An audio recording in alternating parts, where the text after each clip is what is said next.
do you typically start, or do you think is sort of about the right place to start? So the reason I ask is I get a lot of emails too from parents, and again, like I know, and I always start my response by saying the fact that you're asking tells me that you're interested in the healthy long-term development of your child, because they're just not sure. So some will email and say, well, my child's 10 years old, should they be doing one of your off-ice training programs so they can become XYZ?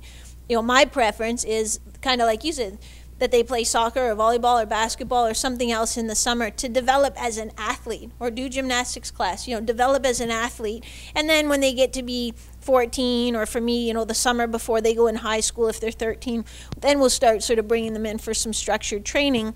But on the other hand, at those young ages, their nervous system is still so plastic that, we can really teach them new motor patterns. So, when people say, you never forget how to ride a bicycle, well, it's because you learn to ride a bicycle when you're quite young, and it just becomes second nature. So I do often suggest, but yeah, maybe spend a session a week with a good goalie coach, or go to one camp in the summer. But I'm interested to know what your thoughts are on, what sort of 8 to 12-year-olds, what they should be doing.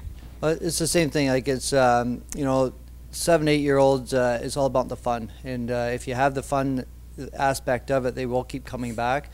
But like, I agree with what you're saying. You do need the structure, and if you get it early, before the bad habits start in, it's easier. And I structure the training in that way that you go through the basics, keep it nice and simple, and my training during practice, we don't really worry about stopping the puck. It's about the technique, and the goalies get the technique, get the structure down. Then when you go to your team practice, don't worry about the technique, the structure. Worry about stopping the puck. Oh, cool, yeah. And then hopefully over time they all come together, because coaches don't care if you do the drill properly. They just want you stopping the puck. So and it's hard to do two things at once. So if you're focused on a technique and it's new to you, it's hard to focus on stopping the puck as well. So again, it's different because, like you say, you have the muscle memory and training your body and stuff like that. And it can be done in a fun way, so the kid wants to keep coming back. Like, I have some 2002 goalies that play with junior nights that we work with, and it's just like, it's teaching it, but it's in a fun atmosphere. But again, you're trying to instill the good habits and the good values that you have to. Attention to detail is important.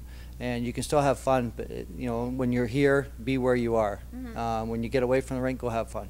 But when you're at the rink, it is time to focus. So you can do it in a way that the kids get the structure, but they have the fun. And we always finish up with a little bit of fun at the end, a little rebound game with the shooters and stuff. And and like parents think I having fun at the end of the session, but it's it goes back to what we talked about before. It's the compete level, because they're competing against the shooters, and it's just a battle, compete, and competition kind of thing. So, but there's different ways you can do it, and but I agree that the early, if you are serious about it, have a little bit of structure, but don't forget about the fun, and don't forget about the compete part of it. Yeah, that's a good point.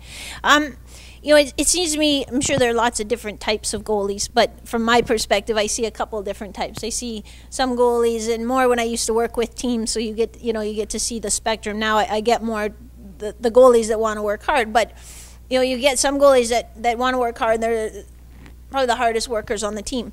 And then you get others who are a little more zen goalie, and they just want to feel, it's like a Jedi type of thing. But do you think that the off-ice training, so making them quicker, stronger, more powerful, more stable, do you see that works across the board, or do you still think it fits into, like, well, the goalies that like to work hard, that helps them, and the goalies that are more Jedi about it, do you think it doesn't help?